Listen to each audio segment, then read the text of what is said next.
welcome back to my channel and more yapping about working at the club. Coming up on the end of August, and I started working August 1st. I have a lot to get off my chest, so where I'm at currently is I'm very ready to leave my current club. The factors contributing to that are, it is a very dead club. Buildings changed, customers came and left. Basically, my club doesn't have its identity figured out. That is resulting in the customer base just being really barren. I've had quite a few customers tell me what this club used to be like. My shift yesterday, I finally made more than $200 in a shift. And that's just not the money that I'm okay with, especially for this kind of job.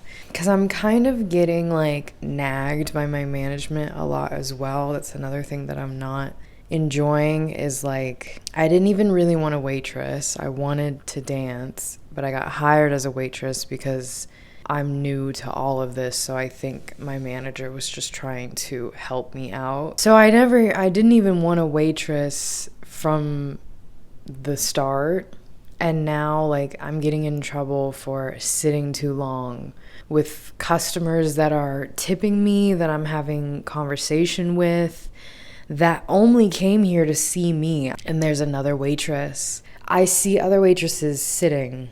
I see other waitresses sitting with customers 4 hours. When I sit with somebody for longer than 5 minutes, I'm getting like, hey, can I talk to you? You need to be checking on people because da-da-da-da-da-da-da. I'll go around, check on people, nobody wants shit. And then I go and sit right back down. When I add in here, they will get me on things that like it just happened in that one circumstance. Customers are weird in the club. Like customers do weird shit. Like, served this group, they didn't want anything, and then as soon as I walk away, 2 of them get up and go to the bar, and then I got in trouble for that. And it's like literally I get reprimanded for shit that is out of my control, and it's just like I'm expected to just do better. And it's like, well, fuck all this actually. Waitresses probably say this all the time, but I keep getting told, you're not a dancer, you're just a waitress. And I'm like, yeah, I'm just a waitress. They're like, come here. And I'm like, yeah. And they're like, you're the best looking girl in here. Like, I want to dance with you. And I'm like, I can get you a drink, or you can just flat out tip me if you'd like, but I'm not a dancer. All the customers that I talk to think I should dance. And when I say all, I mean all. All of them, from the old men to the black men to the young men, they're all like, why aren't you dancing? I want to dance with you. Because I'm a waitress, intense customers, I can kind of be like, toodaloo, you know? They kind of like grab me. They kind of like want to keep me at their table.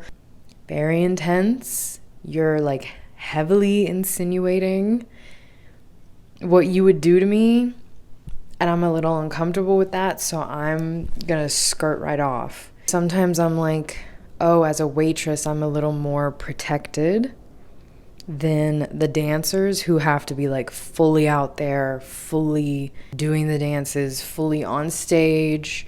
Our customers walk right up to the stage and just start touching on them and hugging them. I don't think that is normal. We got a new DJ, and I heard someone else say that he said our club is wild, and I think he means everything that I'm saying.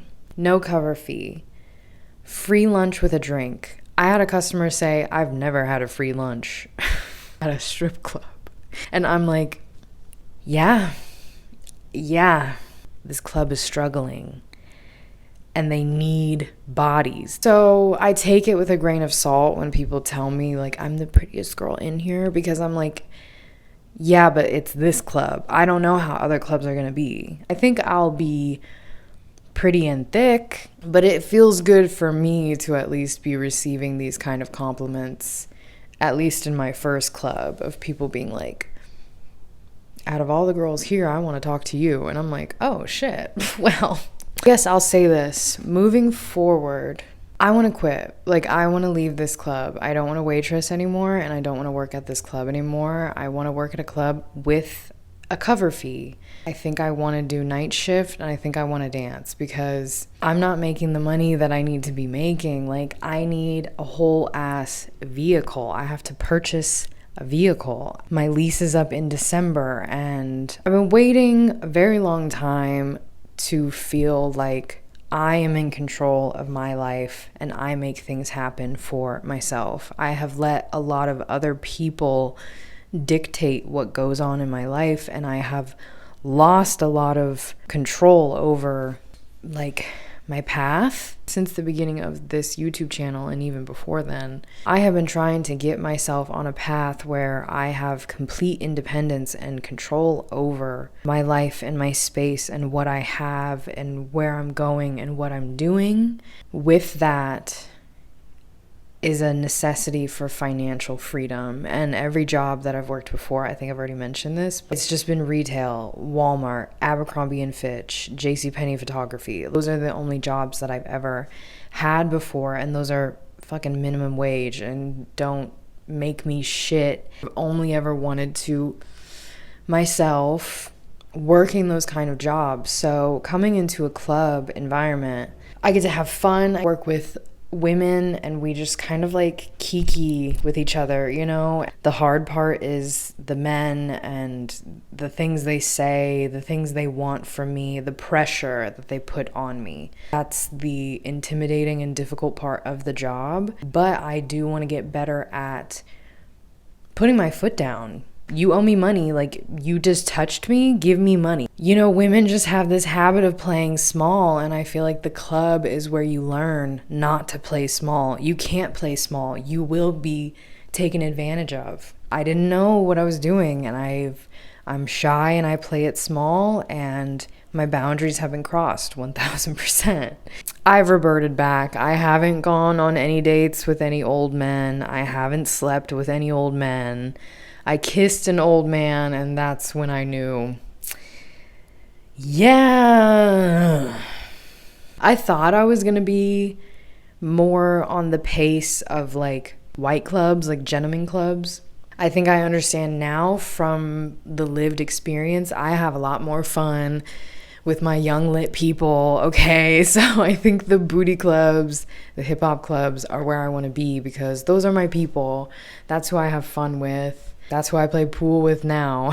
We play pool and we chop it up and I get shots and I'm like, oh yeah, this is the customer I enjoy spending my time with, not the fucking creepy white man that's telling me, I want to fuck you. I'll give you $100 to see your nipple right now. I had this older white customer tell me, show me a picture of your mother. I bet she's beautiful. If she looks like you, that means I'll be your daddy. Oh, brother. Gosh. And then one thing I noticed too is like the music really will get you through your shift. When the music is enjoyable, you can kind of get lost in your shift. So I work day shift. I work 11 to 7. And I noticed like the first hour it's dead empty. Literally the dancers will be on stage like this, because there's no one in the building.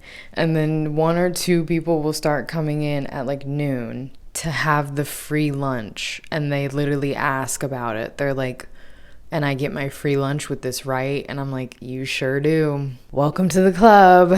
Can't wait for the big spending you're about to be doing. Sometimes we get like office people or like construction workers. They will come in for their lunch as well. And then it will be so dead. There will be no more than like 5 or 7 customers. Some of them, you know, you never know who's the big tipper.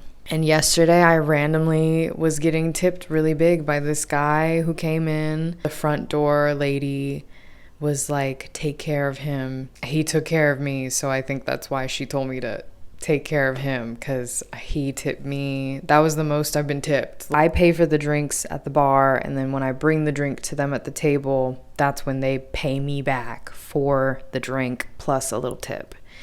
And so I came back with his 2 drinks, and his stack of 100 ones. And he's like, did you take out your portion yet? And I was like, no. And he's like, okay, go ahead. So I'm counting out, literally it was like $20 for the 2 drinks. And then he gave me the rest of the stack. And I was like, thank you. I've never been just handed $100 like that. So I was like, okay, thank you. Shit. And then my manager's like, it only takes 1 customer a month. I know I like bounce all over the place and I lose my train of thought, but I understand now the kind of clients that I prefer to engage with, which that now lets me know what kind of clubs I should be trying to work in. It also gives me confidence because I think I would do well in an urban club. I am thick and I am black.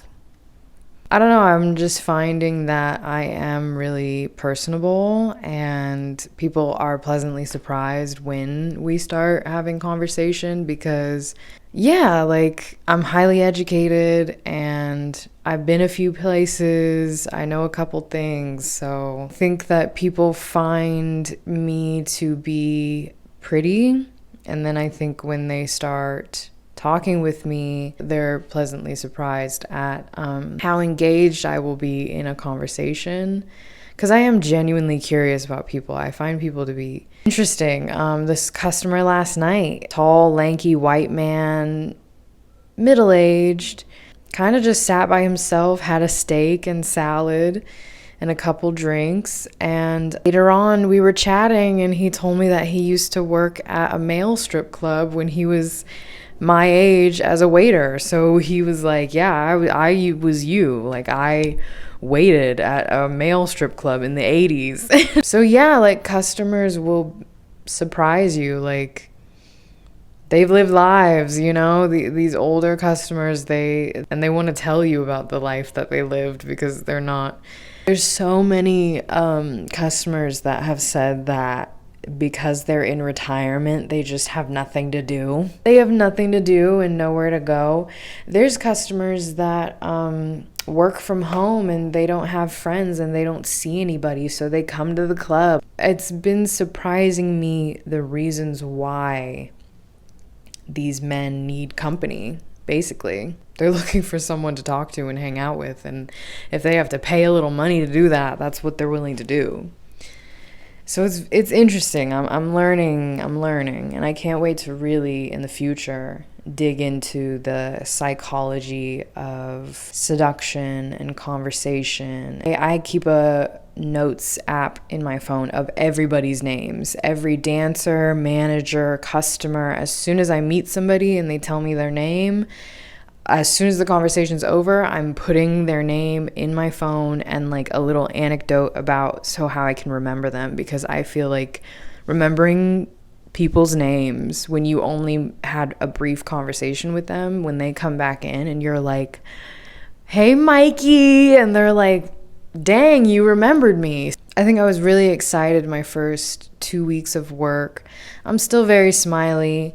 May is a big reason for that. May is a really funny girl, and her just always being in a playful mood helps me kind of like get out my funk, because when I get yelled at by my manager and then I have to go back out on that floor like nothing just happened, I have a hard time holding my emotions like that. And I think you can just see it in my face that I'm like in a different mental space and I'm not like my happy self anymore, like something just happened. And I don't want to say that I'm losing that happiness, but I do think I'm starting to recognize my club. I'm starting to recognize the status of my club. It's not the greatest. Could be worse. There are worse clubs, but it's not the greatest. It's not the best. And the waitresses shouldn't be getting touched at all, and the dancers shouldn't be getting touched as much as they are getting touched. I'm going to work at a club that is way more strict on security and protecting the girls and watching out for the girls and making sure the customers are behaving, because it cannot be solely on the women, the half-naked women, to make sure that they're not getting harassed. Like, told me that a customer ran up on her and gave her an entire hickey on her neck. And she cried, ran home, washed her body, and then got in a fight with her boyfriend over it because he didn't believe her. And I'm like, that shouldn't even be happening. That shouldn't even be happening. So with me, right, because everyone's saying just dance. It's my body, it's my scars. Everyone looks at these, and I've lived with my scars majority of my life, so normally don't care, or I just have come to accept, obviously. But now that I work at the fucking club, and it's just like people's eyes just go straight here, and I'm like, dang. And then some people are dumb enough to ask what it's from, and I'm like, damn. So I've been using scar gel to help these out. Once I'm stripping and I'm like on the pole like this, I think I'm just coming to the realities of the club. I think my starry-eyed kind of dimmed down a little bit, and I'm starting to pick up on how slow it gets, how raunchy some of the customers can be, how pushy they can be, how much money I'm not making, how much more money I need to be making. And this club, I don't think is gonna get me there. It's not gonna get me there.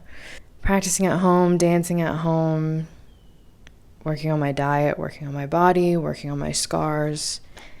And I think pretty soon here, maybe 1 or 2 more weeks, in September, I think I'm gonna be working at a different club and not waitressing.